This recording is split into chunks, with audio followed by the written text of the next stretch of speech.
Close Up Radio, where ideas matter. And now, here's today's host, Doug Llewellyn. Well, hello, everybody. Welcome back. Nice to have you with us here today on Close Up Talk Radio. We're excited because Robert Cotton is back with us today to do another series of conversations with him on the subject that, a subject, let's put it that way, a subject that you rarely hear talked about on the radio. Even on television, you don't hear things like this. I've done lots of interviews with lots of people. I don't think I've ever had an occasion to talk to somebody on the subject of escalators and elevators. You know, we would be lost without elevators in high-rise buildings and in many homes, buildings, or escalators. You walk into a mall, you need an escalator to get up and down rather than going up and down stairs all the time. Some people are actually afraid of elevators. What most people don't know is they are considered one of the safest means of transportation. However, they can have problems, and when they do, it creates problems for lots of people. Our guest, Robert Cotton, is a premier elevator and escalator expert and consultant, as well as an expert witness for litigation involving elevator or escalator failures and or accidents. And his work mainly consists on focusing on faulty equipment that cause injuries or damage due to, could be floods, could be fire, could be almost anything. In the area of failure analysis, there is a forensic focus on electrical and mechanical failures of elevator and escalator systems. And, of course, this would include high-rise buildings, high-speed multiple elevator groups in commercial and residential buildings, shopping malls, of course, airports, transit agencies, hospitals, you name it. There are elevators and or escalators almost everywhere.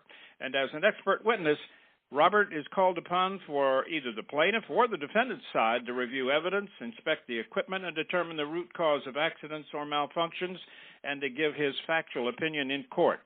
He's been deposed over 80 times, and he's testified in at least 8 jury trials as an expert witness. So it's a real pleasure to bring him back on our microphones today to talk a little bit more about this amazing subject, which most of us really, when you come right down to it, know very little about, and that's elevators or escalators. They're even trickier. Robert, welcome back to Close Up Talk Radio. How are you this morning? Good morning. Thank you for having me back. Things are going great today. Thank you. It's a pleasure to have you. He is based in San Rafael, California, where I guess it's another beautiful day out in California, correct? It is. We're not having a heat wave anymore, but we're in good shape. It's a beautiful day indeed. Well, good for you. Let me ask you a question. I've talked to a lot of different experts in different subjects. What got you into the field of working with and analyzing and becoming kind of an expert in the subject of the operation of elevators and escalators? How did that begin for you? Well, it all began with being interested in mechanical things, working on cars primarily throughout high school. I was kind of the motorhead guy. And then it morphed into elevators because I got a job in an elevator at local elevator company, maintaining their fleet of vehicles, and it kind of grew into being the all-around shop guy, doing deliveries and picking up and delivering materials to mechanics and job sites, and learning the elevator company from the inside out. So I grew into having a really good grasp of the actual materials and where to get the materials, those types of things, pretty valuable. And then some of the guys from this particular smaller company had moved to a larger company, and that's when I moved over there and did parts for a while and then got in the Elevator Constructors Union. And through my journey in learning elevators and escalators as a mechanics helper, it seemed to be a wonderful trade and a real close-knit group of people. And then it grew into doing the expert witness consulting thing through an attorney that I had met. He had a client who had a problem with he was a building owner and had a problem with an elevator, and that was my very first case. And then my name got out there more and more, and I'm still growing through the trade and learning more. And then on the same side as the consulting, gaining more experience, feeling more comfortable, giving depositions and writing reports and making analyses and so forth. So kind of, I got really excited about the trade, and I wanted to learn as much as I could about all aspects of the trade, and it's been really rewarding for me. Well, that's a great story. How long have you been doing this now? Obviously, it's been a good while. Well, I hate to say, I think it's been a total of 44 years or so. Wow. The job for the elevator company as the fleet person That started my senior year of high school. So I worked throughout my senior year of high school, and then after I graduated, so this is in the late 70s. Well, we don't hear much about elevator problems or escalator problems. We obviously can see when they aren't operating properly. I would imagine you would include in your practice people movers. You know, the movers that you would see in airports, for example, where they're, it's like an escalator, but it's moving flat along the ground. It kind of operates the same way, I would assume. Wouldn't that be right? Yeah, that's correct. And those are called moving walks. And those, I would say, are a lot less cumbersome and potentially they don't have as much potential for trips and falls as such as an escalator does, because an escalator, of course, there's a transition to, going up or down at a 30-degree angle. But the moving walks are essentially the same as an escalator. It's just flat, like you said. What are the main problems? Let's focus on escalators first, since we're talking about. What are the main problems that cause escalators to fail and to stop? We don't know all the inner workings, and there could be many things. Just like what causes an automobile to stop. I know it kind of sounds like a stupid question, but what are the biggest problems with escalators? In your, no, it's not a stupid question at all. Escalators, it's a really precision piece of machinery.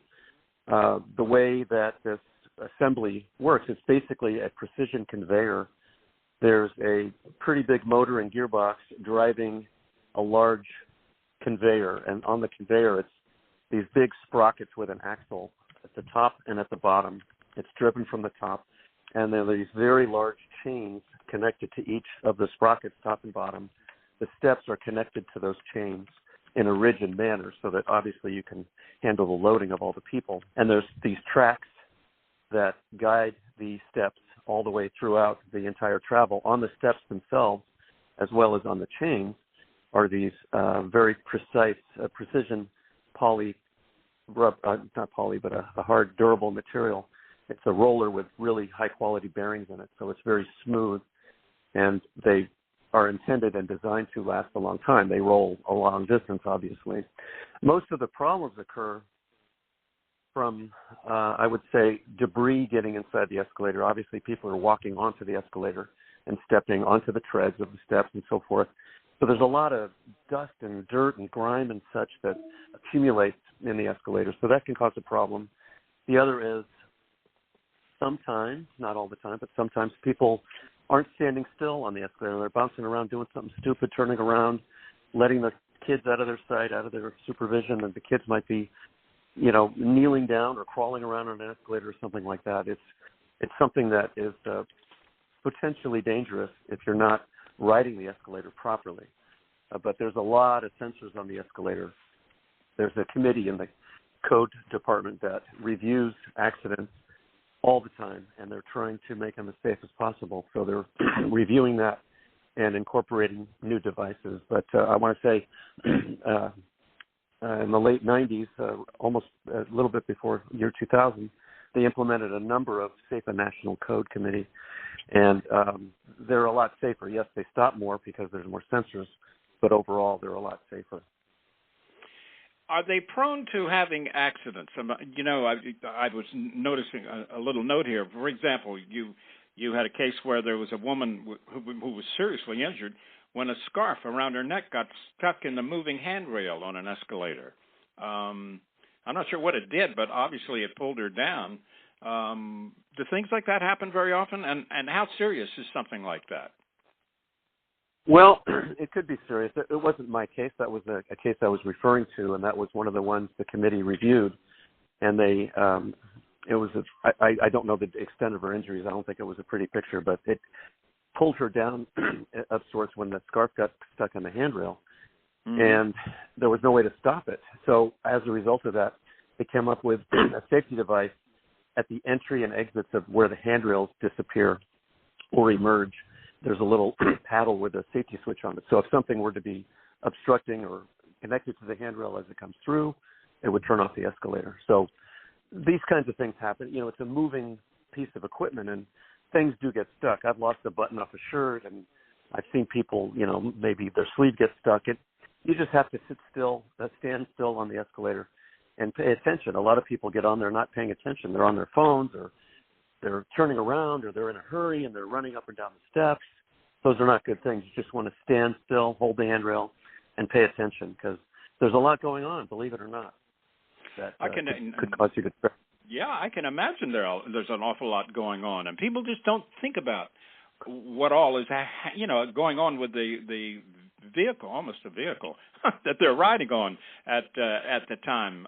There's a lot of moving parts for sure,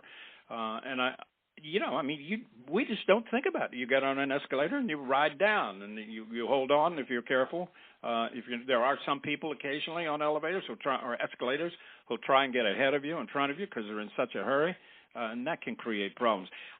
To me, the surface, it seems to me, the biggest problem would be potentially someone falling on an escalator and rolling down.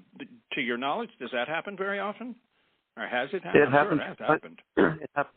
It happens from time to time. A guy I used to work with was heading to work at a transit agency where there's a number of escalators. Obviously, he was riding the escalator up, and he passed out. He had a heart condition that he didn't address or whatever, but he got lightheaded and he fell backwards. He wasn't knocked out, but he just lost his balance and got lightheaded, as I said, and he fell on top of somebody else. There's more accidents, believe it or not, on an ascending escalator than a descending escalator, which I found kind of odd. I agree with you there. I find that odd as well. But anyway, the key is hold on to it, to the handrails. What about elevators? We see stories on television shows and things like that where somebody's waiting for an elevator and the door opens, but the elevator is not there, and they walk out and boom, down they go. Does that happen very often? No, that does not. That's Hollywood giving elevators a bad name. There's a mechanism on the elevator car itself when it arrives at a landing that engages with a device that thereby opens the exterior door one at a time. It can't open all the doors or randomly or anything like that. That does not happen, no. And what about when you get stuck in an elevator? I know it happens, and I'm sure it's been improved a lot. I can remember the early days, when I was working in New York, we always had an elevator operator, who would operate the elevator. That's disappeared. There's a job that has gone with the wind, so to speak. What happens to these days when an elevator stops? There's normally a telephone in there for to call in case of an emergency. But talk a little bit about that aspect of elevators. Yeah, very good question. Thank you. Yes, most elevators have emergency phones. Of course, people carry cell phones. But when an elevator is stuck, yes, it's an inconvenience. You're not going to run out of air. It's not a dangerous situation. Where the accidents lie are either a trip and fall from getting on or off the elevator. But when people are trying to climb out of a stuck elevator, that's when injuries occur. The elevator is misleveled, say it's 3 or 4 feet above the landing. Mm-hmm. They open the doors and they try to jump out. As a result of these accidents, that committee I mentioned came up with what's called a door zone safety device, door restrictor they call it. So the inside door has a lock on it that will only release when it's within a certain proximity of the landing, like 6 inches or 8 inches either way. So it's another thing they're monitoring. But when you're stuck in an elevator, just relax, calm down. You're not in any danger. It's the safest means of transportation by far, and people don't get hurt by standing inside of an elevator.